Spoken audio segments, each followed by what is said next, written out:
Lideramos el camino de la opinión pública y buscamos que la cultura del debate alcance consensos y soluciones a los problemas de nuestro país.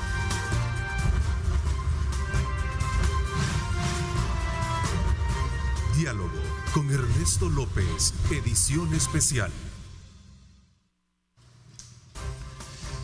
Son las 6 de la mañana con 31 minutos. Qué placer enorme saludarles a ustedes en este viernes 16 de octubre. Nos da, como siempre, muchísimo gusto estar con ustedes desde muy tempranas horas de la mañana.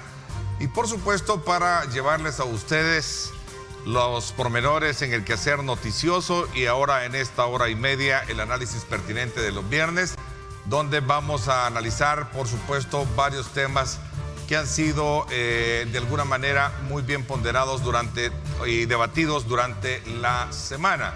Así es que desde ya quiero saludar cordialmente a nuestros invitados. Julio Valdivieso, ¿cómo está, Julio? Qué gusto saludarte. Buenos días, Ernesto, y un buenos días a todos los televidentes. Carlos Araujo también se te saluda, gusto saludarte. Muy buenos días a todos, un gusto.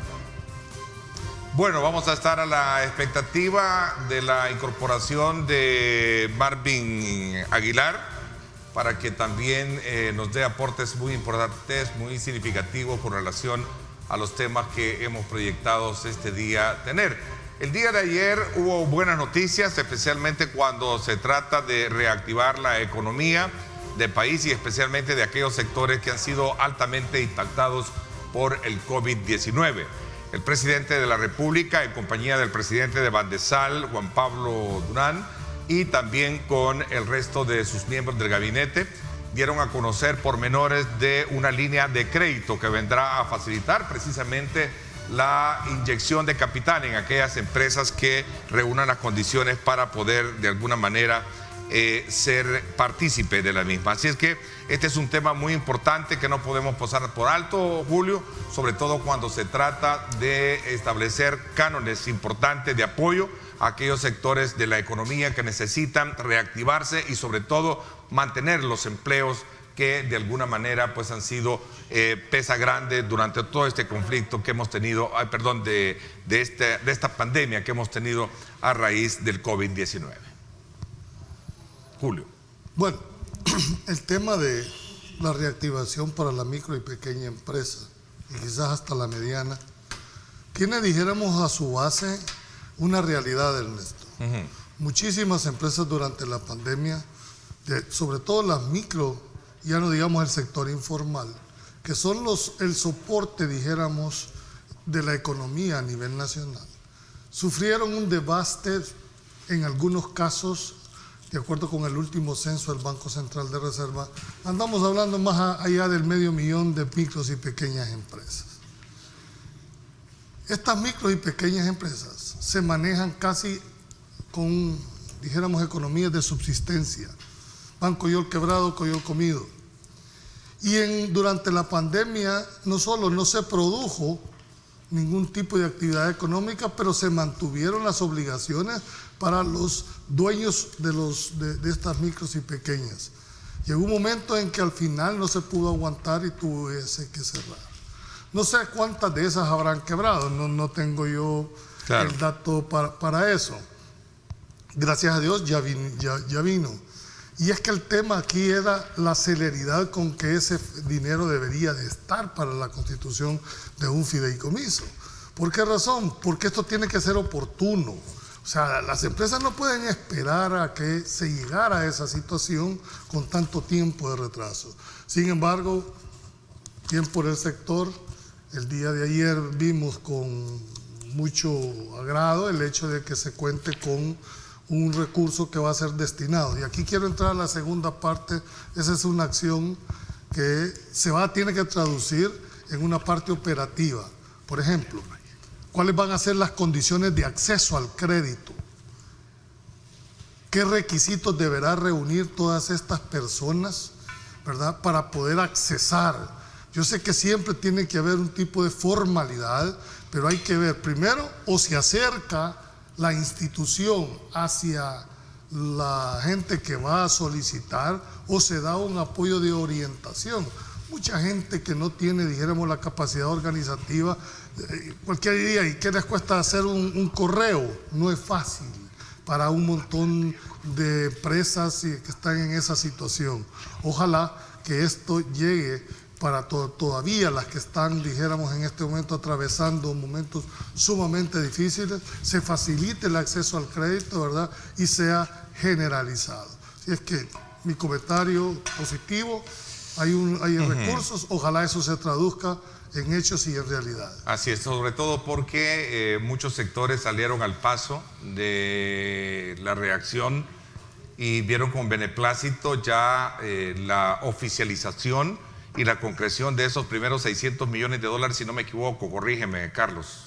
Sí, son 600 millones de dólares. Ya listos para poder ser colocados en el mercado, ¿no? Déjame decirte, o sea, cualquier dinero fresco que pueda venir de alguna manera será oportuno para aliviar la situación de las micro y pequeñas empresas. El problema con esto es que viene 6 meses tarde. ¿Vea? Este es un programa que se trabajó con la ANEP, inclusive durante 3 semanas, que eso fue público ya. Salió ANEP junto al gobierno en una conferencia de prensa hablando de un programa de 1.100 millones de dólares en apoyo al sector empresarial, en donde se establecía estos fideicomisos, ¿vea? Que eran 140 millones de dólares para subsidio del pago de planillas de empleados, eran 340 millones de dólares en préstamos blandos a las micros y pequeñas empresas, y había 100 millones de dólares ahí al sector informal con ciertas características que fueron hasta criticadas en aquel momento, me acuerdo, porque le pedían bancarización o tener créditos abiertos y cosas así al sector informal. El punto, ¿qué es lo que yo creo? O sea, el dinero, ya vamos a hablar el origen actual del dinero, pero ese es otro tema ahorita. El dinero está. Yo lo que sugeriría, de alguna manera, es que la emergencia de cuando se creó ese programa de los 140, los 360 y los 100 millones, era otra. Las condiciones eran otras. Acordémonos que esto fue en abril, a finales de abril, que la economía estaba cerrada, estaba paralizada, y por lo tanto era oportuno tratar de darle un subsidio. ¿Para qué? Para que se pagaran planillas de empleados, porque al estar cerradas las empresas no se podía generar el dinero en ellas para poder pagarle a los empleados. Entonces, ¿qué sentido tiene ahora inclusive venir a quererte dar un subsidio para eso, que era otra la necesidad que estaba en ese momento? Yo creo que el sector productivo, inclusive parte del dinero de los préstamos era para que no quebraras y cerraras. Tú medio preguntaste algo de eso. O sea, hay un dato exacto en este momento, que son 3.500 empresas que quebraron y cerraron. 3.500 empresas. A esas 3.500 empresas ya no les sirve absolutamente de nada todo lo que está en este programa, porque en aquel momento era un alivio para que no quebraras. Entonces yo a lo que voy es eso. El dinero está. Las condiciones han cambiado totalmente de la emergencia de cuando teníamos la economía al 100% cerrada. Yo lo que creería es que deberían de reorientarlo adecuadamente para volver más productivo el sector, ¿verdad? Y que de alguna manera esta gente pueda generar más empleos, porque inclusive te dicen, te voy a pagar el 50% de tu planilla de 2 meses, pero si yo antes de la pandemia tenía 20 empleados, y tú, Julio, lo sabes que en el sector privado, después de la pandemia, la gente redujo su capacidad de empleos, ahora posiblemente tengan 5 empleados. Sí. Entonces me van a pagar de la planilla que tengo hoy, no de las 20 que tenía antes, porque el subsidio va al empleado, no va al empresario. Entonces, si yo solo 5 tengo trabajando, me van a dar la mitad de 2 meses de salario de esos 5. ¿Y a mí en qué me reactiva eso? En nada. O sea, eso es como que estén regalando otra vez $300, así como la vez pasada, una sola vez, y que no te sirve en nada para generar una reactivación económica. Porque el punto aquí no se trata de regalar dinero, no se trata de regalar paquetes alimenticios a lugares a donde no se debe. El punto es que tenemos una economía tan frágil que ya vimos que vamos a ser la economía más golpeada de toda la región, dicho por el Fondo Monetario Internacional, por el Banco Mundial y por todos los organismos internacionales que tienen que ver con economía.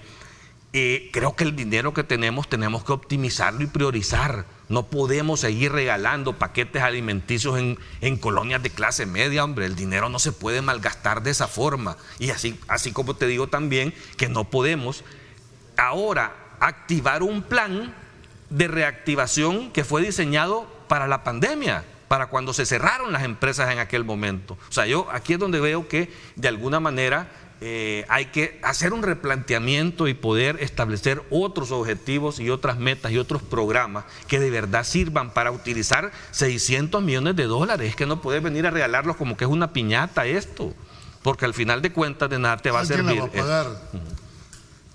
Así que eso. En términos generales, pretender creer que esto no va a ayudar incluso a aquel que a lo mejor haya quebrado, Carlos, es tampoco ser demasiado... Es que el que ya quebró no tiene acceso a esos créditos. O sea, discúlpame. O sea, esto es para empresas que están activas, lee las condiciones. No es para el que quebró. Dice, el que quebró ya quebró. Los requisitos para el subsidio que anuncia el presidente son ser afectado por la crisis del COVID-19. No, pues sí, pero ahí los requisitos es que estés activo como empresa. O sea, ser afectado es el hecho de que, mira, aquí estoy quebrado. Yo creo que No. el planteamiento hay que hacerlo que las condiciones sobre la base de la cual se constituyó un fideicomiso a estas alturas es totalmente diferente. De acuerdo. Eso va a ser o va a obligar a que el banco o a la que se constituye evalúe precisamente esas condiciones. No necesariamente que esté activa, puede ser que una empresa... Es que Carlos dice algo que... Te leo los requisitos. Carlos dice algo que vaya, tiene lógica. Si ya quebraste, tú no entras, pero dentro de los requisitos está ser afectado por la crisis del coronavirus. El estar quebrado es haber sido afectado por el COVID-19. Pero es que no es requisito único. Sí, pero es un requisito... Es un requisito que lo establece la misma banca de fomento. O sea, los requisitos, por eso dije, ¿cuáles van a ser las condiciones de acceso al crédito? Tú estás planteando uno. ¿De qué sirve que yo esté quebrado y no voy a poder accesar? Pues tendrán que modificarse esos requisitos. ¿Qué es lo que estoy diciendo? Hay que replantear el fondo. Para que pueda accesar la gran mayoría de personas que han sido afectadas.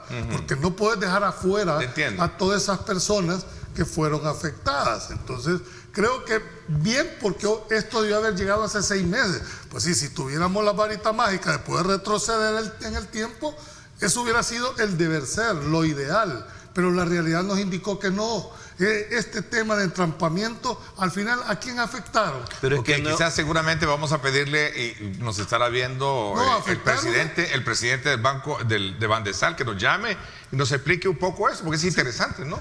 Al final, ¿quién salió afectado, Ernesto? ¿Quién salió afectado en este tipo de conflictos? La ciudadanía, el usuario, ese pobre micro y pequeño empresario. ¿Me explico?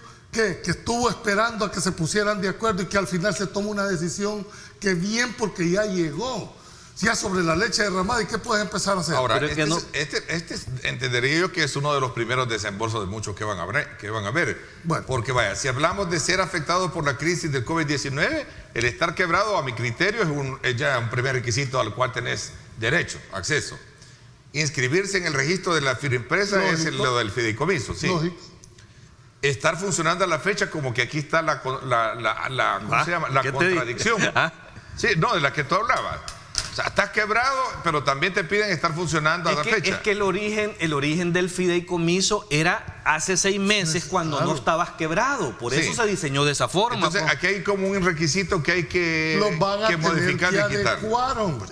Es que esas condiciones que en ese momento imperaban no son las actuales. Yo vuelvo a insistir, esos 140 millones de subsidio para pago de planillas de empleados ya no es necesario realmente. O sea, porque en este momento... Yo creo que sí. Yo creo que sí, porque son 140 millones destinados a un subsidio para el pago de planillas de las empresas afectadas por la pandemia. Pero solo son el 50% de 2 meses de tus actuales empleados. Eso es el pago ese. Entonces es un dulce, es tirar un granito de arena en el mar.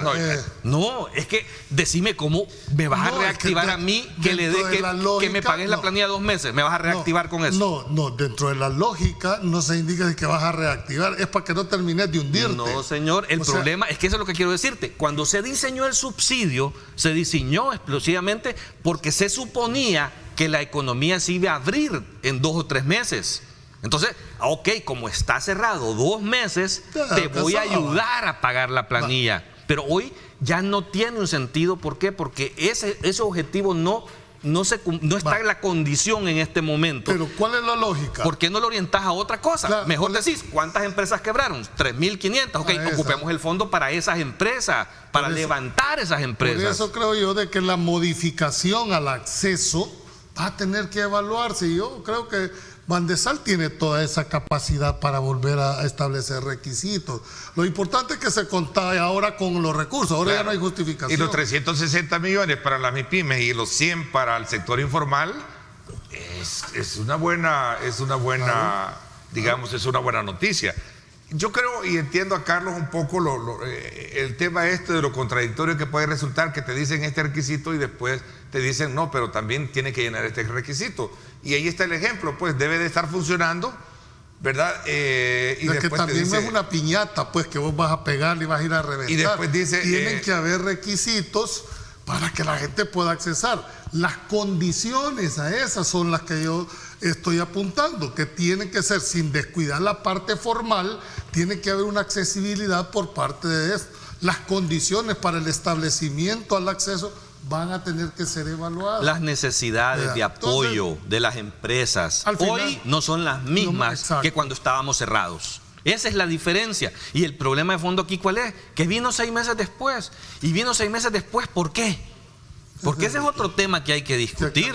O sea, este fondo lo acaban de conseguir porque el gobierno fue a colocar CETES, que es deuda de corto plazo de 1 año, al 7,5%. Lo acaba de colocar hoy en septiembre, 600 y tantos de millones. De ahí van a tomar el dinero.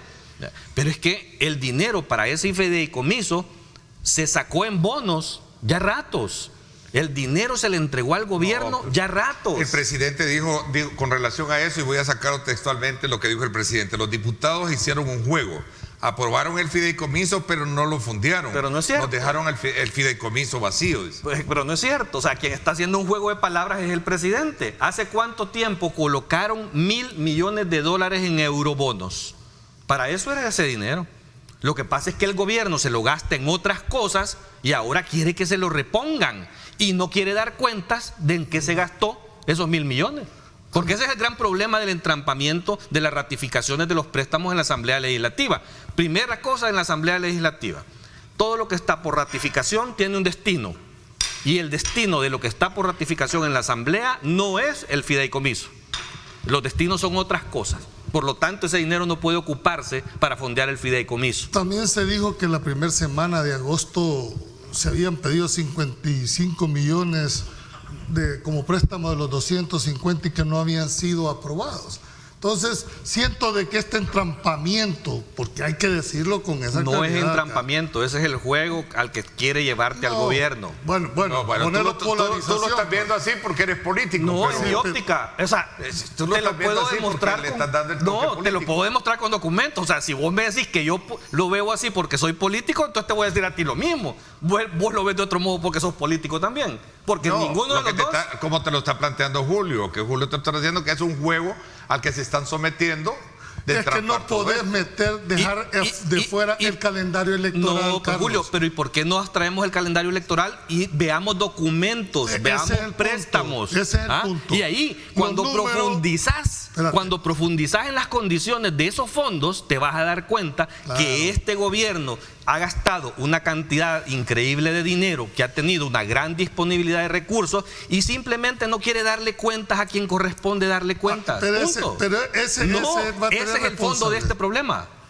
Pues, ese es el fondo. Esa es tu visión. No, señor, así es. Esa es tu visión. ¿Qué nos obliga a los analistas? A ser objetivos en el análisis. Claro. Aquí los números no mienten. Claro. 2 más 2 es 4. Claro. ¿Cuál es el problema? Que no tenemos la suficiente información para saber dónde están, cuántos fueron aprobados, porque cada uno tiene una versión. ¿Verdad? Sí. Cada uno tiene su propia versión. Pero nos quedamos con ¿por qué no nos vamos a la fuente? Pues ese es el punto. Vamos a las aprobaciones que hay en la Asamblea. Pero no solo es la aprobación, es la parte material del ingreso. Por eso. ¿Verdad? Porque a mí me puedes aprobar 1.000. Pues sí, estás aprobado, pero no están ejecutados. Lo que yo te puedo decir, y te lo voy a traer el otro viernes documentado, porque lastimosamente que no lo traes aquí. Acceso a información, no, por eso es que yo hablo con propiedad porque he visto documentos. Y te puedo asegurar que los dineros que están en la Asamblea pendientes de ratificación, su destino no tiene nada que ver el fideicomiso. El dinero del fondo del fideicomiso, el gobierno lo realizó cuando colocó los eurobonos. Esa será la posición de la Asamblea. No es un yo creo, así es. Bueno, o sea, así se fundió ese dinero, así se colocaron basados en el decreto pero vos ya te fuiste al origen, porque independientemente de dónde está ese dinero, van a tener que dar cuentas tarde o temprano. Sí, pero no las dan. Pero ese es otro problema. Pero es que el problema es que no las dan y te repercute ¿a qué? A que 6 meses después viene la salvación para las empresas. No, es que tiene que ver con el problema. Porque el hecho de que el gobierno no dé cuentas, que te retrasa un programa tan necesario para las empresas y que te impacta la economía. Tenemos un 9% de decrecimiento de la economía, tenemos 3.500 empresas quebradas. ¿Por qué? Porque no se dio el rescate cuando se necesitaba. Ese es el verdadero fondo de toda la situación. La celeridad con que esto debió haberse abordado, independientemente de las causas que vos estás diciendo, para efectos prácticos, el que nos está escuchando, aquel micro y pequeño empresario que está allá en su lugar de trabajo, no le interesa el tema que estamos planteando de que si tenían el dinero, que si lo destinaron para otro. A ellos simplemente no llegó el rescate. Pero tenés que decirle por qué. Pero tenés que decirle por qué. Que la gente tiene que saber qué pasó. Claro, en un momento determinado van a tener. Es que mira. Sí, pero tenés que decírselos. Bueno, pero no soy yo el que. Aquí estamos abordando el tema desde el punto de vista político de análisis. Claro. Y en análisis tenés que estar los pros y los contras. Es decir, ¿yo qué dije? Un lado. El dinero en cualquier momento es oportuno. Así empecé diciendo. Claro. Pero, ¿qué es lo que hay que hacer? Que como en aquel momento se diseñó hace 6 meses para una condición diferente, hay que cambiar la orientación. ¿Para qué? Para optimizarlo. Pero eso no quiere decir de que no sepas qué es lo que sucedió. No, es que hay que separar los dos. Hay que separar las dos cosas. Uno es profundizar por qué no se tuvo, a dónde se tuvo. Esa es una realidad que la van a tener que explicar o hoy o más adelante. Ese no es el tema. El otro tema es que ya están aquí. ¿De qué sirve si las condiciones sobre la base de las cuales fueron dijéramos, establecidas, ya no responden a esa realidad que en el momento estaba? Esa es la primera prioridad que hay que reorientar. Creo que hay que reorientar el gasto, reorientar los requisitos, ver si las condiciones que se dieron, Ernesto, todavía siguen siendo valederas. Hablábamos de que era un subsidio para fondear los salarios de las personas. ¿De cuáles personas? ¿De las que estaban en aquel momento? ¿Si eran 10 o son de las 4 que están en esto? Bueno, si era con esa finalidad, la lógica me indica que habrían de ser los 10 que tenía el empresario. $30,000 para los sectores formales, por ejemplo, el caso de las MIPYMES. Esa es una de las categorías de hasta acceso 30,000, hasta $30,000. Créditos de hasta 30,000. No, es que eso es bueno. No, es que tiene que haber, es que esa es la idea, que tampoco se trata, como decimos, venir a repartir dulces, ¿verdad? Reventó, esquivamos.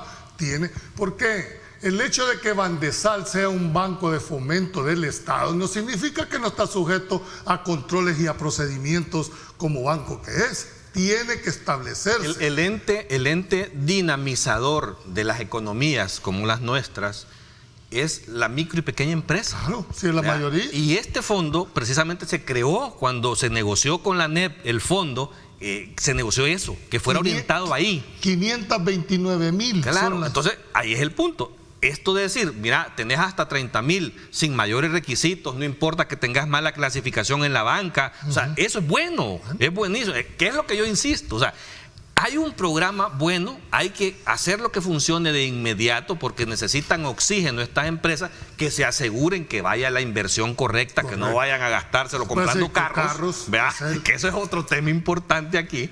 Pero también, vuelvo a insistir, hay empresas quebradas. ¿Cómo vas a rescatar esas empresas? Tendrá que tirarles un salvataje, Carlos. Es decir, ¿cómo reactivas una economía? Volviendo otra vez productivo a este montón de personas. Lo que pasa es que muchos están esperando y ojalá no se caigan en estos ganguerismos, ¿verdad? Bueno, como están hasta 30 sin mayores requisitos, metamos. Y ese no es Yo no sé si vos conocés un caso de una venta de café que tenía varias sucursales aquí en la capital. que la pandemia tuvieron que cerrar y quebraron, ¿verdad? Entonces, ese tipo de empresas que cuántos empleos genera, creo que es necesario darles ese soporte en función de reactivar las condiciones bajo las cuales estábamos antes de la pandemia. O sea, no se trata de activar el fideicomiso. Dice Paul Steiner, aparte de hacer unas críticas ya, digamos, muy personales. Ya personal, como siempre. Ajá. Sí, pero y se pierde un poco en el contexto, pero voy a agarrar un poco de lo serio. ¿verdad? Dice, la primera semana de agosto se pidió 55 millones de préstamos, dice, de los 250. Sí, lo que te dije yo al inicio.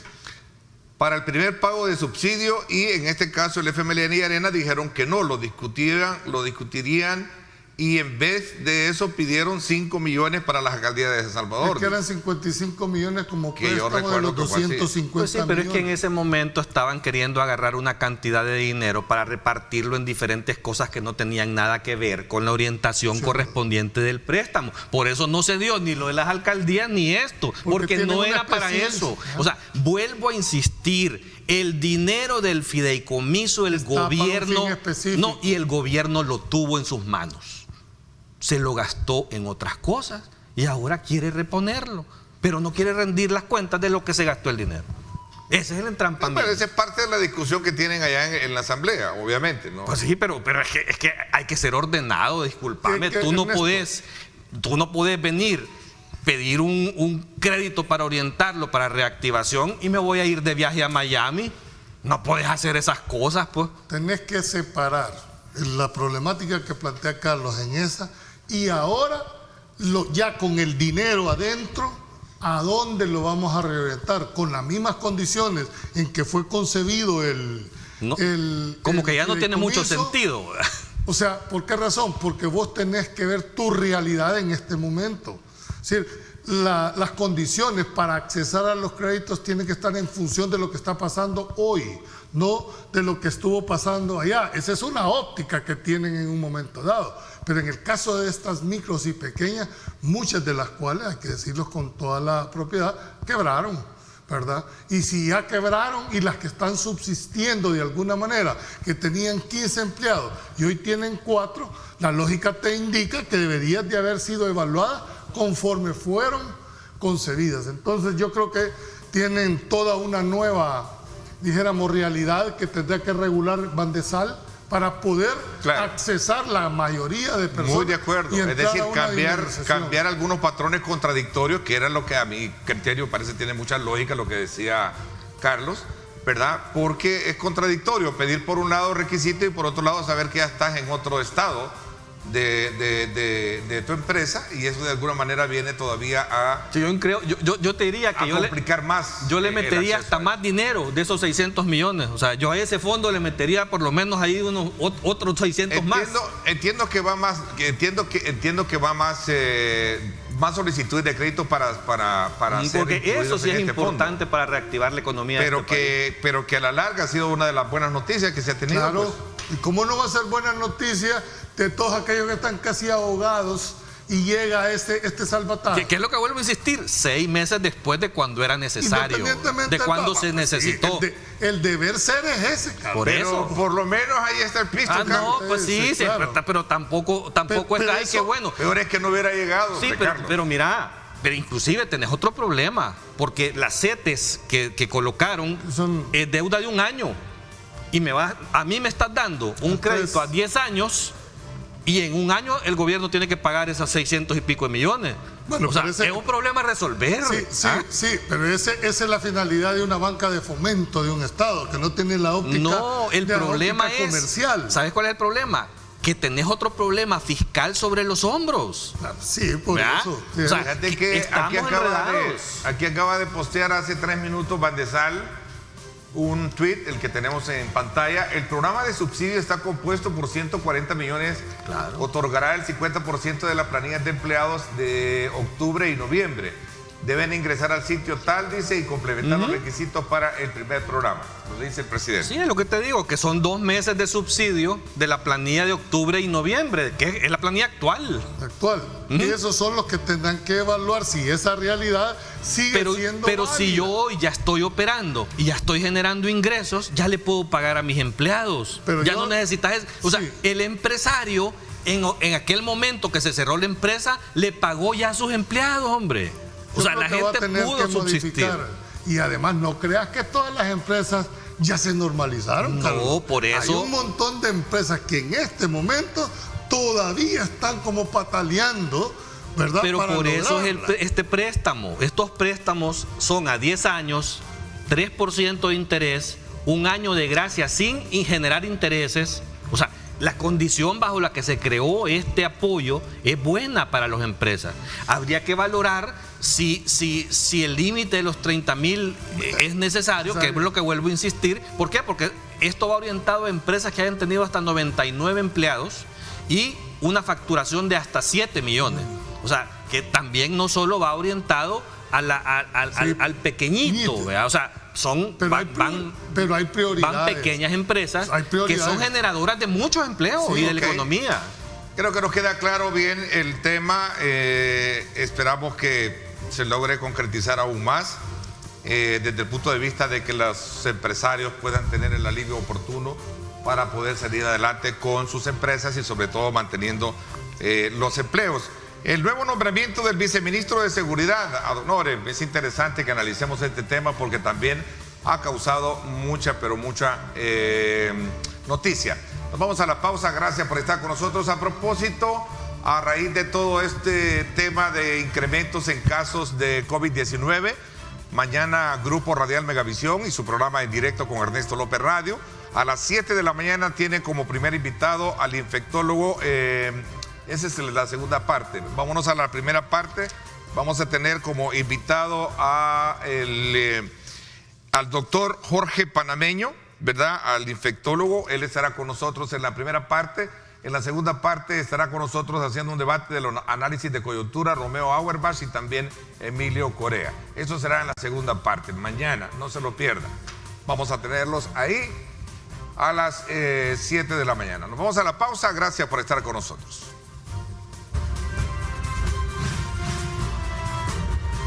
Diálogo con Ernesto López, edición especial. Estás viendo Diálogo con Ernesto López.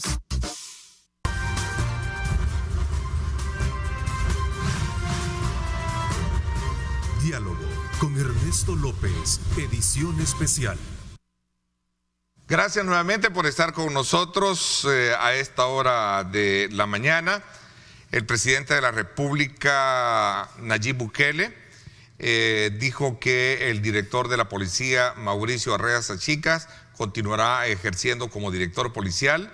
Sin embargo, muchas reacciones salieron al paso diciendo de que la ley orgánica de la PNC establece como incompatible el cargo del máximo jefe de la policía como cualquier otro cargo público. Esta situación se da en el marco de una investigación que la Fiscalía General de la República ha hecho precisamente por el mandato de ciertas actividades de cumplimiento, las cuales no fueron dadas y fueron explicadas en su momento bajo criterios jurídicos. Esta es una situación que desde luego ha puesto en tela de juicio el tema de la legalidad de este nombramiento. ¿Qué piensan al respecto? Veamos. Marvin Aguilar ya se va a incorporar en su momento, ha tenido un percance en su viaje en este momento, pero en su momento se incorpora. Va a venir a dar las conclusiones del programa. Va a venir a dar las conclusiones. Vamos a ver qué piensan de esta situación, Julio y Carlos. Mira, yo con esto no sé, o sea, uno se sigue preguntando las razones de por qué hacer un nombramiento de un director de policía en un cargo de viceministro cuando tienen, tú muy bien lo has dicho, Ernesto, la ley orgánica de la policía es sumamente clara en su artículo 5, que te dice que el cargo de director de policía es incompatible con cualquier otro cargo público. O sea, yo no sé qué interpretación hacen, o sea, la sala de lo constitucional de Casa Presidencial interpreta las leyes y la Constitución a su conveniencia y a saber qué recovecos encuentran para poder decir que ese requisito no aplica al nombramiento que están haciendo. O sea, ese es un problema, o sea, que es tan claro el incumplimiento y violación a la ley orgánica de la policía con este nombramiento. Pero también hay que entender los porqués, o sea, sucede en el contexto en el que la Fiscalía está haciendo un procedimiento contra el director de policía por el incumplimiento de órdenes emanadas de la Asamblea Legislativa, Vea, cuando citaron por apremio a 3 ya, porque ya van 3 titulares del órgano ejecutivo, que le giran órdenes al director de policía y él decide no acatar la disposición, y eso es una violación constitucional inclusive que está haciendo el director. A raíz de eso lo nombran viceministro. ¿Y por qué? Se preguntará la gente. Porque los viceministros tienen inmunidad y no pueden ser capturados en ese momento. O sea, podría ser siempre de que van a tener que el fiscal ir a la asamblea, pedir un antejuicio para desaforarlo y poderlo procesar. O sea, al final de cuentas es un evidente blindaje el que le están haciendo al director de la policía, o sea, para evitar una captura. Ellos tienen fuero, ¿no? Es darle inmunidad y es darle protección para que no pueda ser capturado. De eso se trata al final de cuentas lo que estamos viendo. Sumarle otra cosa. En este momento pesa sobre el director de la policía, bueno, aparte de la investigación también del 9F, ¿verdad? Que hay otro proceso abierto con ese tema con él, pero también en este momento en la sala de lo constitucional se está depurando una solicitud, una declaratoria de inconstitucionalidad de su nombramiento porque él es militar. Acordémonos lo que sucedió en el gobierno anterior, cuando la sala ya quitó al director de policía, quitó creo el director del OIE y al ministro también de la defensa, ministro de seguridad, que fue Munguía Payés, precisamente porque eran militares y eran militares retirados. O sea que un militar es militar toda la vida, ¿vea? Y cualquier militar, de acuerdo a la Constitución, no puede estar en puestos de seguridad pública, por lo tanto no puede estar al frente de la policía y mucho menos del viceministerio de seguridad, porque es la cartera de seguridad pública. Entonces ahí hay una doble violación también a las normas que la sala de alguna manera tendrá que depurar en su momento.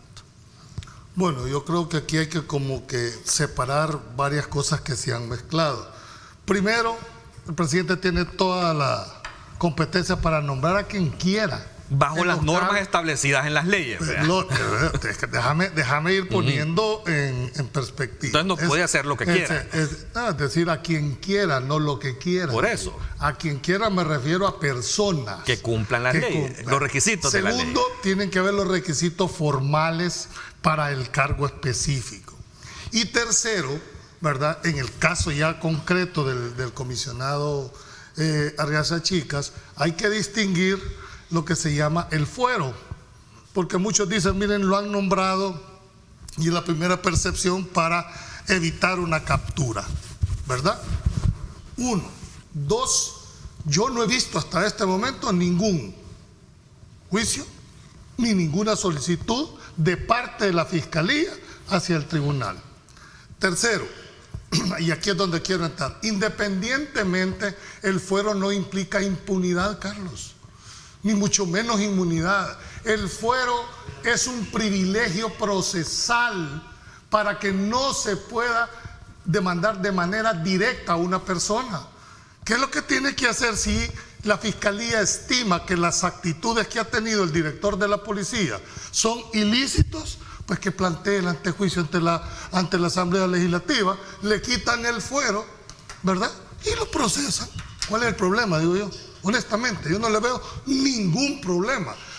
Tal vez lo que están haciendo, si es que así lo vislumbra la Fiscalía, es retardarlo.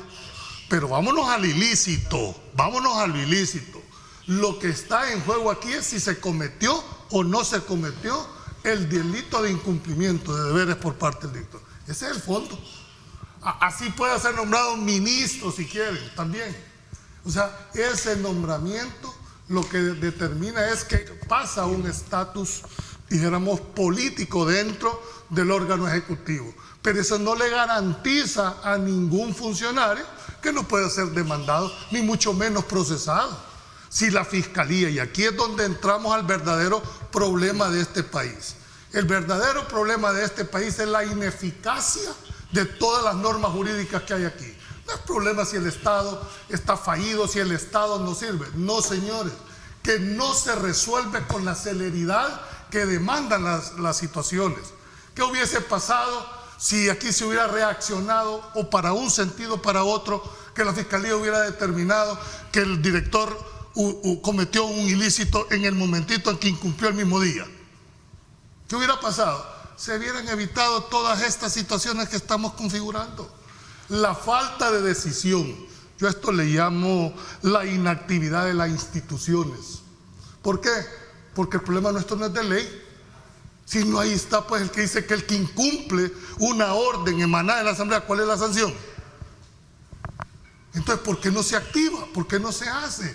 Es lo que se pregunta. Y se deja que vaya corriendo, se meten valoraciones de carácter político que después vienen a desnaturalizar cualquier intervención. Así es que para mí no acepto cuando me dicen es que es una forma de blindarlo. ¿Blindarlo a qué? Les pregunto yo. Ok, ya está con nosotros acá Marvin. Gracias, Marvin. Yo sé que pasaste muchos obstáculos para poder llegar. Bienvenido. Sí, cosas de tráfico. Venía de San Miguel y como hay un cierre de la carretera, que generalmente yo lo calculo antes. Calvario. Sí, el cierre en la Panamericana. Entonces hoy pero has estado pendiente de cómo ha venido viendo el programa, ¿no? Sí, y hoy estamos hablando del tema de este nombramiento. ¿Qué piensas de lo que han dicho tus antecesores? Bueno, yo creo que una de las cosas que concuerdo mucho con Julio en la posición es porque yo me inclino hacia el hecho de que nos han dicho desde siempre que las sentencias de la Sala de lo Constitucional se respetan. La Constitución también establece que la Policía Nacional Civil y el Ejército están, por lo menos teóricamente, están al servicio de los tres órganos del Estado. Y esa es una cuestión que así se nos ha dicho siempre. Creo que más allá de que hay algunos analistas también que están opinando que el nombramiento del director de la PNC como viceministro de Justicia y Seguridad, que incluso no se explica qué va a pasar con Osiris Luna. Ese es otro caso, el pobre Osiris. Hombre, si lo que han hecho es crear un viceministerio más. O van a haber dos viceministerios. ¿Verdad? No, pero no hay nada en el diario oficial que haya creado un viceministerio. Eso es un acuerdo del órgano ejecutivo. Por eso, pero tiene que estar publicado en el diario oficial. Entonces, no se explica esta situación. Lo que uno podrá entender es de que si el objetivo es inmunizarlo, darle, digamos, ¿verdad? No es cierto, fuero, darle un fuero. No, bueno, no, si el objetivo fuera ese, ¿verdad? Es darle una especie de fuero constitucional, es que si ahora no responden, esas certificaciones a la Asamblea Legislativa, esas posibilidades de abrir un juicio, van a quedar ahí latentes 10 años, una vez que ellos terminen sus cargos. Entonces creo que es pan para hoy, hambre para mañana, darle a alguien un fuero para protegerlo, para que termine de hacer las labores estos 3 años y medio o 4 años que faltan para el gobierno, y después esperar un resultado electoral que potencie que Nuevas Ideas continúe en el gobierno para que estos funcionarios se les vaya alargando el proceso, que pueda ser abierto, que haya capacidad de negociación por parte de Nuevas Ideas, siendo gobierno, para que no se les procese. Eso lo intentó el FMLN con Mauricio Funes y finalmente está siendo juzgado. Igualmente, David Munguía Payés está siendo juzgado después de 10 años de ser el superministro del gobierno del FMLN. Y yo quisiera establecer dos parámetros ya de corte internacional. No sé si ustedes están al tanto que el día de ayer en Estados Unidos fue capturado el jefe del Ejército de México.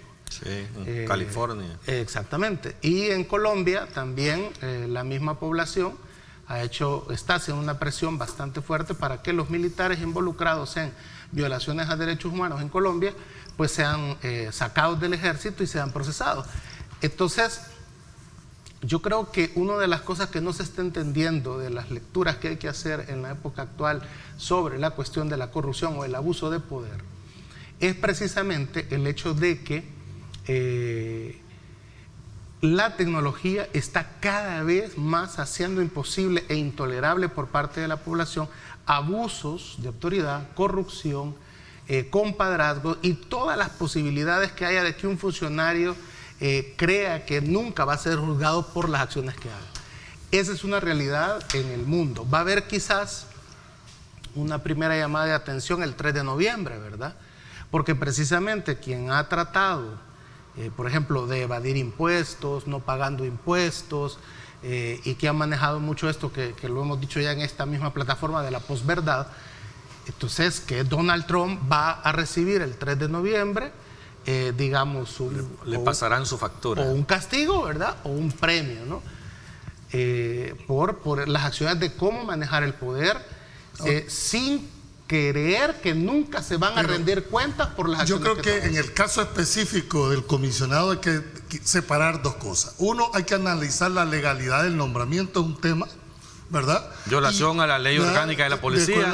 Y tiene una razón de cero, porque un director tiene que estar las 24 horas del día al frente de la institución. Por eso es que se concibió con esos términos.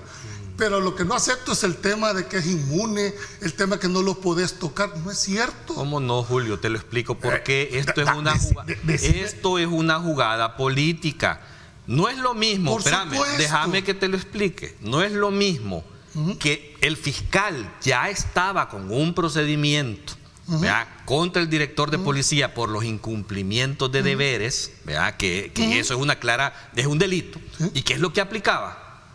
La detención. La detención. ¿Sí? ¿Qué es lo que está haciendo el presidente con el nombramiento y dotarlo de inmunidad?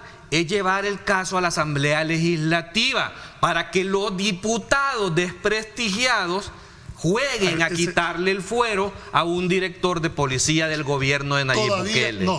Ellos están llevando la cancha a un pleito político electoral a la Asamblea Legislativa. Espérame ahí, y hay que aclararlo. Es más, todavía con mayores complicaciones en el ámbito que tú estás planteando.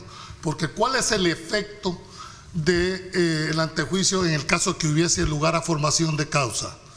Que inmediatamente queda suspendido en el cargo, inmediatamente y de pleno derecho.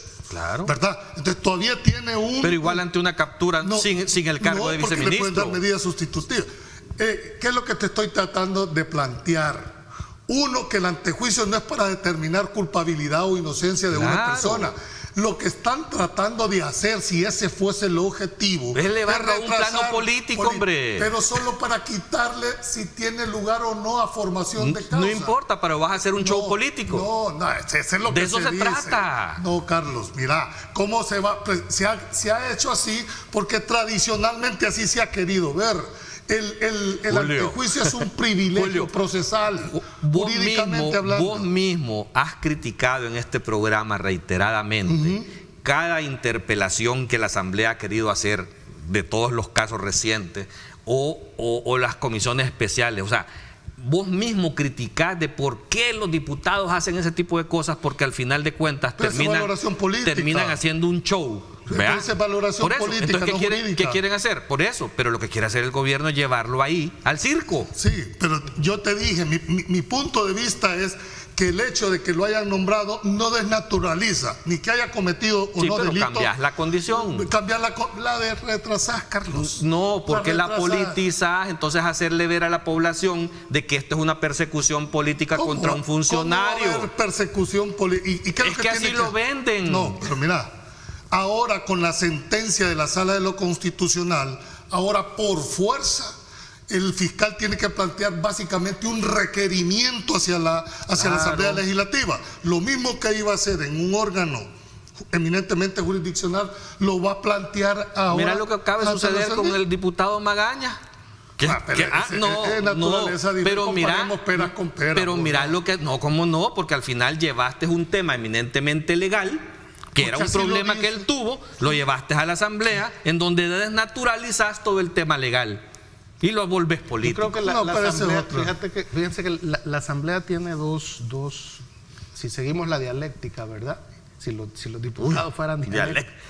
Sí, pero la dialéctica como filosofía, no la dialéctica. Esos estudios en Rusia no me gustan a mí. Lo que Carlos está diciendo es que un tema legal le metieron en una cancha política. Entonces la Asamblea tiene dos opciones. O dejan de llamar a los ministros a comisiones especiales. Esa es otra cosa. ¿Verdad? Porque no llegan, pues, y los hace caer en ridículo y todo eso. Y ahí se olvida la Asamblea del Ejecutivo y se ponen a trabajar todos en su reelección mejor. O deja ya de llamarlos a las comisiones y pasa de un solo a las interpelaciones. No, si tampoco es que... Porque con la interpelación sí están obligados. Es al revés, si es más fuerte una comisión que una interpelación. Sí, lo que sucede es que como no hay quien lo lleva. Estás cambiando la cancha de un caso eminentemente legal, llevarlo a un circo político. Estamos ante una situación nueva, ¿es correcto? Sí. Yo lo planteo así. Estaba anoche viendo las posibilidades de que, fíjense bien, los partidarios de Trump están dispuestos incluso a ir a una guerra civil si Trump dice que le han hecho fraude. Pero ¿cuál es la acción que va a hacer Trump si él considera que han hecho fraude? Va a ir a la Suprema Corte, fíjate bien, y como el 20 de enero. Pero va a perder. Pero como el 20 solo te cuento esto, el 20 de enero tiene que haber presidente en Estados Unidos sí o sí, como lo va a estar dirimiendo. No voy a tener. Lo va a estar dirimiendo la palabra cuando regresemos, Julio, nos vamos a la pausa para que lo va a estar dirimiendo la Suprema Corte entre Biden y Trump, para mientras Nancy Pelosi asumiría la presidencia de los Estados Unidos. Vamos a la pausa y regresamos con este análisis y la continuidad del debate que tenemos en este momento. Gracias a usted por estar participando, nos encanta conocer la opinión de ustedes. Sepan que en la medida que ustedes le coloquen el respeto debido al contenido de su mensaje, este será bienvenido y sobre todo también vendrá a enriquecer la discusión de nuestros panelistas. Nos vamos a la pausa, gracias por estar con nosotros.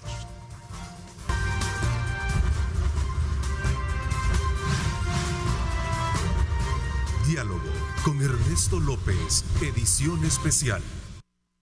Estás viendo Diálogo con Ernesto López.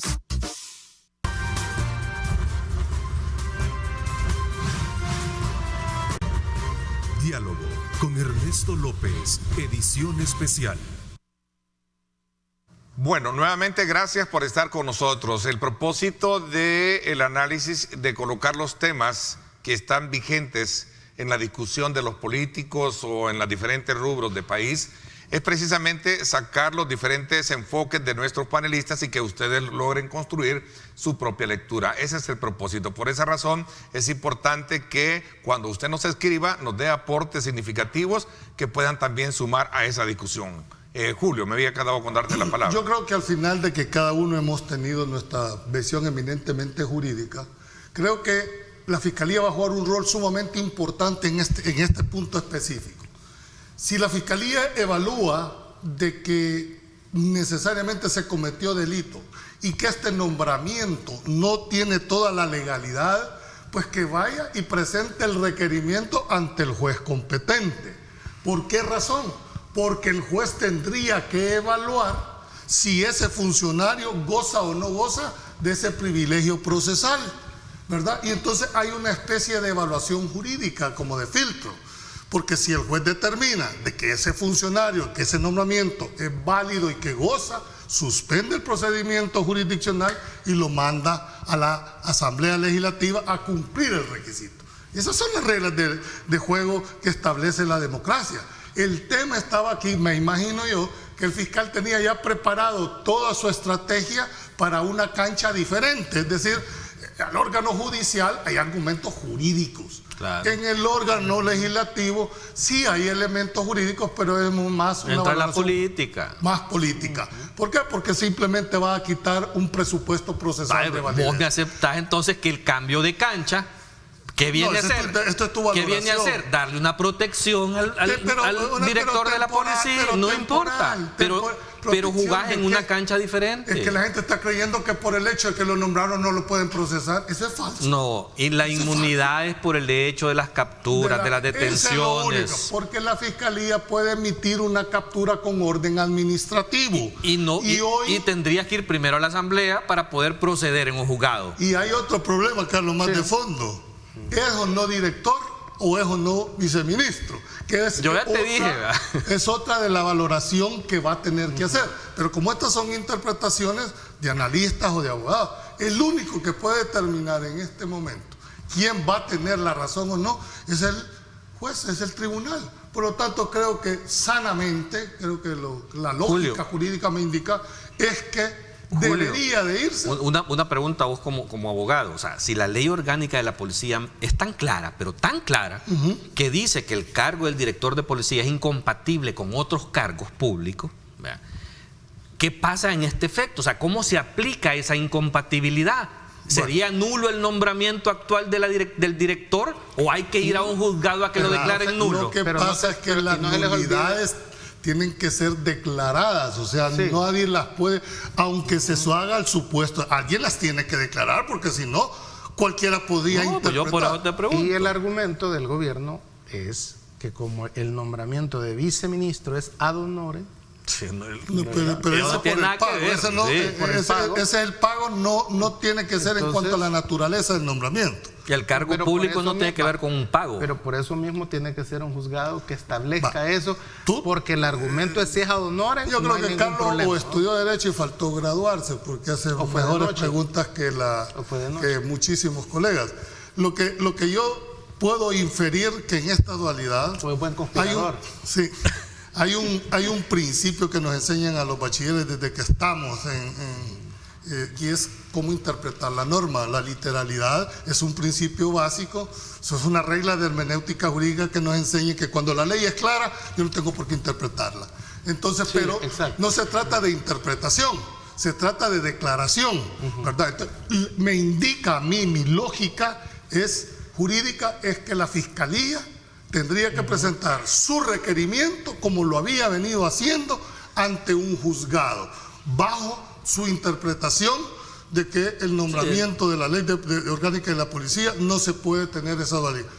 Será el juez quien va a determinar los requisitos de legalidad del nombramiento para ver si goza o no goza de un fuero Y constitucional. eso lo tiene que iniciar la Fiscalía Es General que de la ahora, a raíz de una sentencia, de sentencia de inconstitucionalidad que declaró inconstitucional los artículos de la promoción del antejuicio. Si le da el monopolio a la Fiscalía, nada más. Habrán tiene dos monopolio. viceministros, me preguntan acá, hay dos viceministros de seguridad entonces. Deben porque- de haber, no, porque porque estaba- hay un viceministro de seguridad y un viceministro de justicia. Ajá, siempre han habido dos. Siempre, tenés el caso del Ministerio de Obras Públicas, tiene tres. Sí. Tiene tres Sí, viceministros. pero para Esa es la una administración, decisión orgánica Julio, del Ejecutivo. pero Ese para no- hacer eso, en Consejo de Ministros tuvieron tomó que un haberlo acuerdo, creado hay un y acuerdo publicado en el publicado diario en el oficial. diario. Yo no he visto Mío. esa publicación en el diario Pero esa oficial. legalidad, es lo que te digo, es lo que va a tener que examinar en el El juez. momento específico el órgano judicial para ver si ese nombramiento goza de la legalidad que establece. Ahora, y el la misma fiscal- norma. José Carlos Mejía nos escribe y nos dice: Ernesto, desde que en política la percepción es realidad, para el pueblo la jurisprudencia es algo etéreo, que no tiene ninguna validez para los fines electorales. Algo parecido a lo que tú estabas hablando. Sí, pero es que una cosa es la valoración política, entonces estamos hablando del tema de legalidad. Después, si querés, vemos el tema político. No, pero Ahora, Carlos, creo que pero tú no mencionabas podés algo. Una No. sentencia judicial causa efectos sobre la política forzosamente, porque bien, o te anula una candidatura, o Ajá. deja en evidencia que tú lo que sostenías era ilegal, que no era correcto. Por supuesto, la sentencia judicial sí influencia en la política. Ahora, quiere decir que estamos hoy viernes, como hace una semana, donde el fiscal ha dicho algo, pregunto, vos que sos chero de él, ha dicho algo de que va a iniciar un proceso. No me lo ha dicho a mí como chero, pero sí claro. los medios lo saben muy bien y lo han reportado los medios de comunicación, que estaba a punto de presentar el requerimiento contra el director de policía y es lo que motiva este No, nombramiento. pero va a iniciar el proceso para la declaración de la nulidad de ese No nombramiento. sé, es decir, No yo lo no sé. puedo, No ha no dicho puedo nada de eso. inferir, No, eso nosotros fue ayer, no podemos ¿verdad? inferir Sí, eso fue ayer. que va a ser la fiscalía, es decir, y uno lo entiende que él no se puede arriesgar la institución a presentar un caso que no tenga la suficiente contundencia, porque no se le va a caer y después va a venir la crítica, bueno, porque era ya compadre hablado. Creo que la Fiscalía es el actor más importante en este momento en el país. Está garantizando la legalidad de este país, por lo tanto sus pasos tienen que ser prudentes. Claro. Mi única petición es la celeridad, señor fiscal, porque si esto no se hace con la celeridad que demanda la ocasión, caemos precisamente en estos temas de interpretación. No, y a los funcionarios públicos creo que hay que demostrarles con actos y con hechos de que tienen límites. Hay que demostrárselos y Carlos, eso solo lo puede demostrar el fiscal. No solo eso, Eso es cierto. yo les mandara pegar así el artículo 85 literal tercero de esa norma constitucional. En su despacho. No, que sí, es el principio de legalidad. Pero eso es aquí no funciona, los diputados tienen un gran Sí, rótulo pero yo arriba estoy en haciendo el un análisis hemiciclo. de valoración jurídica, que es el deber ser. Ya quedamos el viernes pasado que ese rótulo había que irlo a quitar. Bueno, Entonces, o sea, no, yo creo que es al revés, Marvin. Creo que Hay que este recordarles. país no puede estar con acciones de hecho destruyendo las acciones de derecho, porque no vamos a llegar a ningún sentido, a ningún lugar. Es más, los que quieren ostentar el poder Me explico, tienen que entender que están sujetos a ese principio.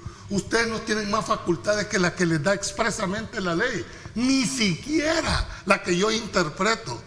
Para que mi actuar como funcionario me lo habilite, Marvin, es que tiene que haber un mandato específico. Lo que hemos visto, que se está volviendo una costumbre, por ejemplo, cuando vimos el cerco sanitario en el Puerto de la Libertad, donde el teniente que era, no sé, capitán. Un militar, Un oficial. El oficial ahí interpreta al fiscal por qué no lo va a dejar pasar. Lo hemos visto también cuando van a los registros, a los archivos militares, ¿verdad? Donde te interpreta ahí el que está en la pluma. Te interpreta por qué no puede dejar entrar al juez. Y no, entonces, el presidente ayer dijo que era un show todo eso. Pues. Entonces, es decir, tenés que ver, vos llegado al punto medular de esto. Entonces un día va a venir un pandillero y él va a interpretar. O cualquier ciudadano. Todos tenemos derecho a interpretar las leyes, entonces. Exactamente. Por eso hablo yo que el gran problema. Es lo que se está levantando, ¿verdad? El gran problema, la anarquía. Es la ineficiencia de las instituciones. Toda ley se presume que es justa, ¿verdad?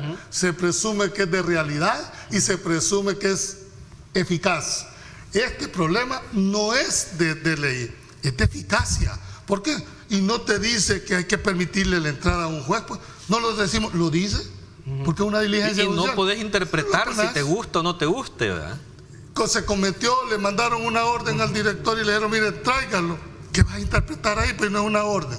Y es que lo que sucede... Entonces no es problema de la ley, es problema de la eficacia de la ley. Por eso es que hay que ser contundente en darle los mensajes adecuados a estos funcionarios para que entiendan que esos límites Pero eso existen. solo lo va a lograr hacer quien solo está llamado Constitución. Solo el fiscal. Y tenemos, este es el segundo programa que estamos haciendo un llamado. Y no es que tengamos nada en contra de la fiscalía. Y no es que no esté haciendo nada, es que como que todos estamos deseando más celeridad en el asunto para poder demostrar que las cosas deben de respetarse. ¿Por qué? Mira, lo triste de todo esto, de todos estos incumplimientos de las instituciones de parte del Ejecutivo a la legalidad, el problema de fondo es que tanto a inversionistas locales como extranjeros les está dando un mensaje que en este país no hay respeto al Estado de Derecho. Uno. Y dos, acordate que en el pasado varios funcionarios también han buscado protección en el fuero. Claro que sí.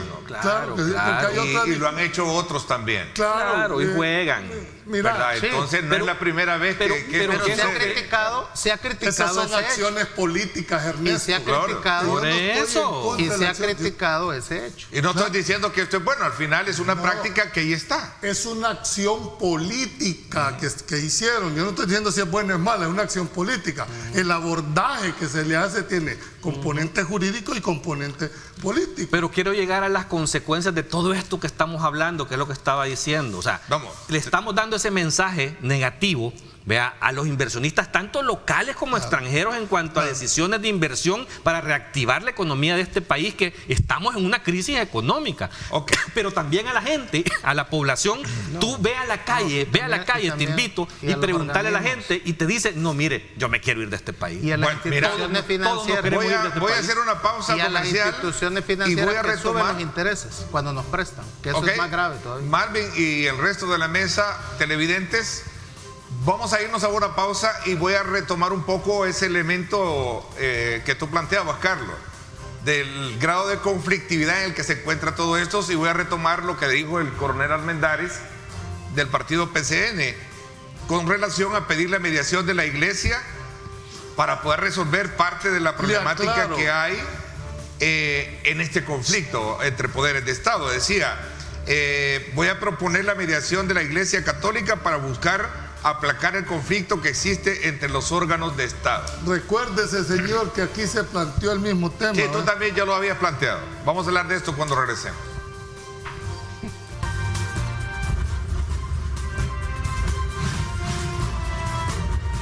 Diálogo con Ernesto López, edición especial. Estás viendo Diálogo con Ernesto López.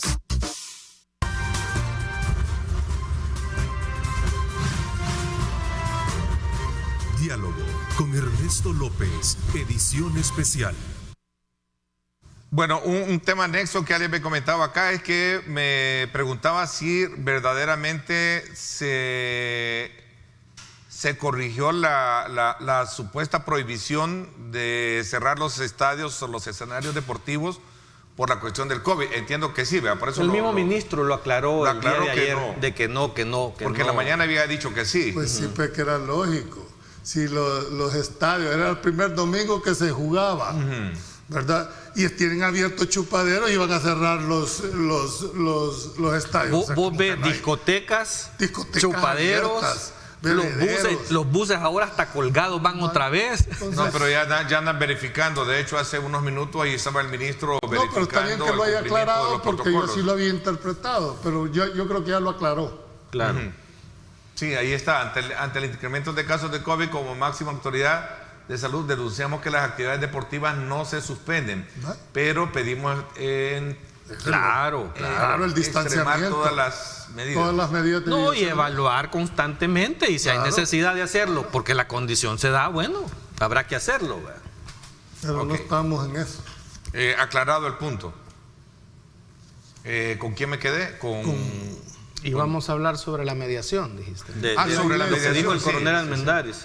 Sí, había una propuesta que para evitar bajarle el tono a toda esta situación de conflicto que hay entre los órganos de Estado, el coronel Armendáriz decía que iba a buscar la mediación de la Iglesia Católica para ver de qué forma podemos cambiar lo que tú decías, Carlos, bajar un poco las aguas de toda esta situación que yo creo que al país no le va muy bien afuera, porque hablan muy mal del país, ¿no?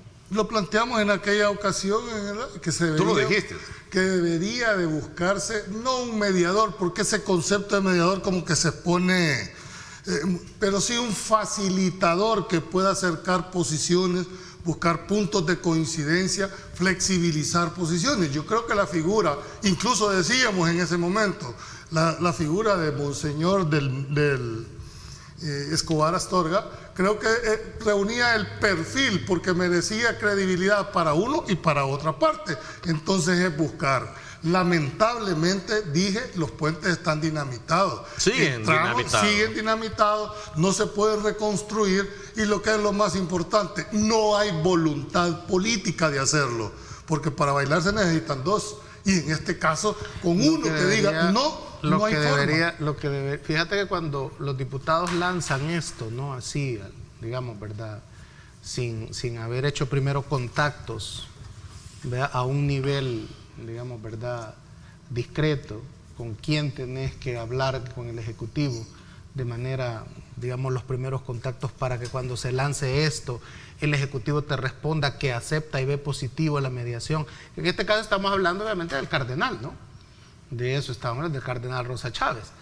Y el arzobispo. Nadie niega de que, es que fíjate que las credenciales de mediador, quien las tiene es el cardenal Rosa Chávez. Incluso el Papa Francisco lo ha nombrado en la Comisión Vaticana que está mediando el conflicto entre las dos Coreas. Entonces, quien tiene, digamos, ¿verdad? Yo diría que si el cardenal puede estar en la mediación con Kim Jong-un, pues verdad que tiene misiles, entonces yo creo que tiene las credenciales para mediar, incluso hasta para hacerle un exorcismo a toda la clase política, ¿verdad? No lo logra. Que creo que eso es lo que hay que hacer, sacarles el diablo a todos esos. Pero el punto importante aquí es que ya hubo una mediación, si se acuerdan, ¿verdad?, donde apareció el cardenal y recibió ataques por parte del Ejecutivo en el sentido de que se había vendido con la NEP, de que estaba con Arena, incluso la UCA quiso prestar su local y entonces le dijeron, ¿cómo hoy usted está perdonando a los asesinos de los jesuitas? O sea, se tensó el ambiente donde, al parecer, y en esto en la diplomacia vaticana es muy inteligente, si el gobierno lanzó esos, y en redes, no sé si ustedes lo vieron, en redes se lanzan ataques al cardenal Rosa Chávez de que se estaba metiendo en política, y se volvió a decir otra vez que se estaba metiendo en política la iglesia. Lo mismo debería hacerse con la Luz del Mundo en San Miguel, que lleva como 50 candidatos en Nuevas Ideas, ¿verdad?, diputados, regidores y concejales, y ahí no hay problema, por ejemplo, que la Luz del Mundo se meta en política, para el caso, ¿no? Entonces, en este país, enojarte porque una iglesia se mete en política, pareciera ser que no hay ningún problema, pues. Entonces deberíamos de aceptar, creo yo, la mediación del cardenal, pero yo veo difícil, y la diplomacia vaticana te dice que cuando uno de los mediadores se enoja y te ataca, incluso lo mejor es mantener. Si se fijan, la iglesia se ha hecho a un lado, porque lo que está claro, ya lo hemos dicho aquí también, todas esas cosas son para ganar o perder las elecciones del 28 de febrero próximo. Es que eso es todo. Así es. Eso es todo. Entonces, por eso los funcionarios a cargo, incluso, ¿verdad? Ya candidatos a diputados de Nuevas Ideas han dicho que no van a reelegir al fiscal, ¿verdad? Entonces, por eso el fiscal debería de hacerse a la idea de que solo va a estar 3 años y cumplir con su rol de fiscal y ya no pensar en la reelección, porque mucho tiene que ver en esto, ¿verdad? El tema de cómo tocar, qué no tocar, a quién no tocar, para que cuando vos te vayas de ahí no te pase las de Luis Martínez, ¿verdad? O las del ex fiscal Douglas Meléndez. Entonces, de alguna manera creo yo que está pesando mucho esas consideraciones, las elecciones, las reelecciones, los puestos, mantener privilegios, y eso le da fuerza, digamos, a quien está detrás del conflicto, ¿va? La mediación. Pero no puedes abandonar la mediación el diálogo. Yo creo que por más situación, creo que el diálogo como el mecanismo más idóneo. Pero entre más se te interponga es cuando más. Es que la mediación de conflictos te obliga a que tenés primero que hacer puntos, ¿verdad?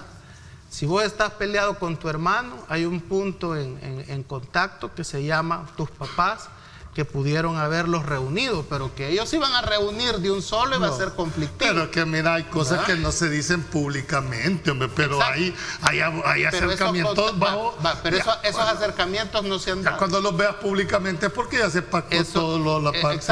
Exacto, eso es lo que la gente ve, pero los acercamientos primeros no se han dado. Dicen en política, hay cosas que se hacen pero no se dicen, y esa es una de ellas. ¿Tú crees que no hay acercamientos? Por supuesto que deben de estar habiendo acercamientos. Pasa que no han llegado a las conclusiones. Yo tengo la esperanza que después del 3 de noviembre, las elecciones en Estados Unidos, las actitudes de ciertos sectores salvadoreños van a cambiar en cuanto a su negativa de establecer esos diálogos y reconstruir esos puentes. Esa es la esperanza inmediata que tengo. De hecho, vi un tuit tuyo que había puesto que soplaban. Hay vientos de cambio, soplan en El Salvador con las elecciones de los Estados Unidos. Ok, vamos a la pausa última. Cuando regresemos, hay preocupación en la población y en las autoridades por posibles rebrotes del COVID-19. Es bueno que aprovechemos estos minutos para hacer una reflexión de llamamiento a la población a que acatemos desde luego todo el distanciamiento social meritorio y los cuidados pertinentes para evitar de nuevo caer en una situación como la que tuvimos. Vamos a la pausa y regresamos con las conclusiones de este y otros temas todavía pendientes ahí en la agenda que tenemos.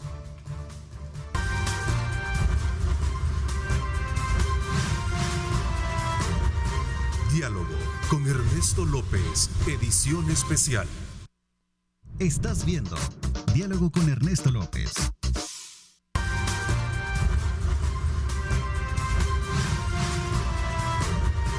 Diálogo con Ernesto López, edición especial. Gracias nuevamente por estar con nosotros. Hablando del COVID-19, mañana les decía de que a las 7 de la mañana, en directo con Ernesto López Radio, por 107 Fuego, estará el doctor Jorge Panameño, infectólogo, dándonos un análisis sobre esta situación, este comportamiento que está teniendo el COVID-19 y que obviamente genera mucha preocupación. Eso será en la primera parte. En la parte segunda ya vamos a hablar de política. Desde luego estará Emilio Correas, diputado de Arena, y Romeo Auerbach estarán ahí precisamente haciendo un análisis sobre la coyuntura política. Mañana 7 de la mañana, no se lo pierda, en vivo, por cierto, a través de Ernesto López Radio TV Digital. A ver, hay preocupación sobre el tema del COVID. Yo creo que el que haya una segunda ola es algo normal. Europa ya la está viviendo en estos momentos. Incluso es interesante lo que ha dicho la Organización Mundial de la Salud. Ha urgido a los países europeos para que tomen medidas para evitar encierros graves. Y hay aquí un elemento interesante, que la OMS ha establecido que cuarentenas para países como los nuestros no son recomendables. Ya no son válidos, desde el principio. Entonces, eso quiere decir que en el caso de El Salvador, más que, digamos, hablar ya de un encierro a futuro, lo que hay que hacer es de las medidas que tenemos que tener y que en caso dado, digamos, haya que cerrar los estadios o los bares o las discotecas o una ciudad, el gobierno va a tener que tomar las medidas necesarias, focalizado, y ya no tanto el hecho de encerrarnos como pasó en la primera ola. Eso quebraría económicamente al país. Si se vuelve a cerrar un mes que se cerrara, sería fatal para la economía del país. E incluso el plan de reactivación económica anunciado ayer por el presidente se echaría al traste. Entonces, quizás lo que hay que hacer es, hay una cosa, fíjense, con este tema que yo lo estaba analizando cuando sabíamos que íbamos a hablar de esto hoy, sobre qué es lo que debe de hacerse en algunos países, en nuestro país, que se está haciendo en algunos países, que aquí yo no sé por qué no se habla, y sería bueno que el Ministerio de Salud iniciara esa campaña, ¿no? Que es la del fortalecimiento del sistema inmunológico, ¿verdad? Entonces, nadie está hablando aquí de cómo, o sea, si el virus ataca el sistema inmunológico, ¿cómo debemos de fortalecer el sistema inmunológico? Y agregarle, el tema debería ser más preventivo, hombre. O sea, si no siempre tiene, o es más barato, dijéramos, el abordaje, la prevención en este tipo de temas. Eso aunado a la concientización. Yo creo que todos los medios. ¿Ustedes saben quiénes son los que más han muerto en El Salvador? Los que presentaban. No tenemos cifras. Es decir, pero me refiero, es la gente con problemas de obesidad, problemas con diabetes, problemas con insuficiencia renal, ¿verdad? Entonces, son como los cuadros más. Entonces, ahí tenemos ya identificado, se ha establecido el tipo de sangre, incluso, ¿verdad? Hay personas con cierto tipo de sangre que están como menos, no es que no la pueden adquirir, pero están menos propensos. Entonces, es decir, eso tiene que ver en la prevención, explicarle a la gente para que tome las medidas. Obviamente la gente de la tercera edad, ¿no? ¿Verdad? La gente con el sistema inmunológico comprometido. Prevención, campañas de prevención. Eso a la es lo que gente hay que hacer. concientizarla. O sea, no poder, si dejas que todo suceda con una gran normalidad, poco a poco, el ciudadano va bajando la guardia. O sea, también las alcaldías deben de seguir haciendo su trabajo, el gobierno debe hacer su trabajo, debe invertir mucho en campañas preventivas para hacer conciencia al ciudadano. Mira, o sea, ¿cómo es posible que si sabes, y aquí el gobierno de la República, acordate toda la época del encierro que nos dijo que el transporte público se suspendía porque era el principal foco de contagio? Empezamos con el transporte público con unas grandes medidas, todo el Estado encima de los transportistas. Andaba ahora. ¿Y los pick-up? Todos los buses llenos otra vez. O sea, pero ¿quién falla? ¿El ciudadano que necesita el transporte y que se tiene que subir a llenar un bus, o el Estado que no hace su trabajo para que las medidas se ejecuten como debe de ser? O sea, falta mucho por hacer todavía en prevención. El ministro de Salud debe de hacer algo al respecto. Citran no descarta vender unidades también. Mira, los directivos pues se están apostando. Este es un cóctel de molotov, todo lo que está pasando aquí en El Salvador. Yo finalmente solo, para ir ya cerrando, creo que el superintendente del sistema financiero va a jugar un rol muy, pero muy importante en el tema del seguimiento a los fondos, porque está la Corte de Cuentas, que son las instituciones llamadas a transparentar y a fiscalizar el actuar. Y ahí volvemos a lo que quiero terminar. Este país no va a tener salida mientras el elemento primordial de la norma, que es la eficacia jurídica, no se lleve a cabo. El país no tiene, de leyes estamos inundados. Tenemos como que fuéramos cantos, ¿verdad?, a los dioses de los Olimpos, pero ahí están. El problema no es de ley, es de aplicación. Ojalá que las instituciones que están llamadas a hacerlo actúen, pero actúen de manera celeridad. De lo contrario, no va a pasar absolutamente nada, como nunca lo ha habido en el país. Bueno, el tiempo se nos fue. Quiero agradecerles el que nos hayan acompañado a nuestros televidentes y a ustedes también, por habernos dado esos aportes importantes, esos enfoques oportunos que nos ayudan desde luego a comprender mejor un poco la situación real de la discusión que tienen los políticos con relación a los temas que hemos abordado este día en el programa. Bien por el país, gobierno lanza este plan de reactivación económica para sectores de las MIPYMES, sectores informales. Qué bueno, eso es bien interesante, como le hemos puesto el énfasis desde un principio, y pues por supuesto también el aporte y el análisis de los otros temas que hemos tenido en esta mesa. Gracias, Julio, por habernos acompañado. Gracias a ti, Marvin, también por el esfuerzo que hiciste a pesar de todos los obstáculos de tráfico, y Carlos Araujo también, gracias por habernos acompañado. Les agradecemos, nos vamos desde luego despidiendo. Gracias, pásenla bien, y como siempre recuerden lo más importante, amar a Dios sobre todas las cosas.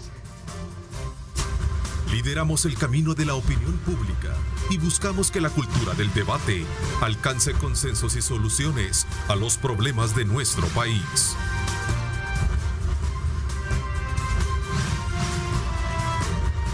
Diálogo con Ernesto López, edición especial.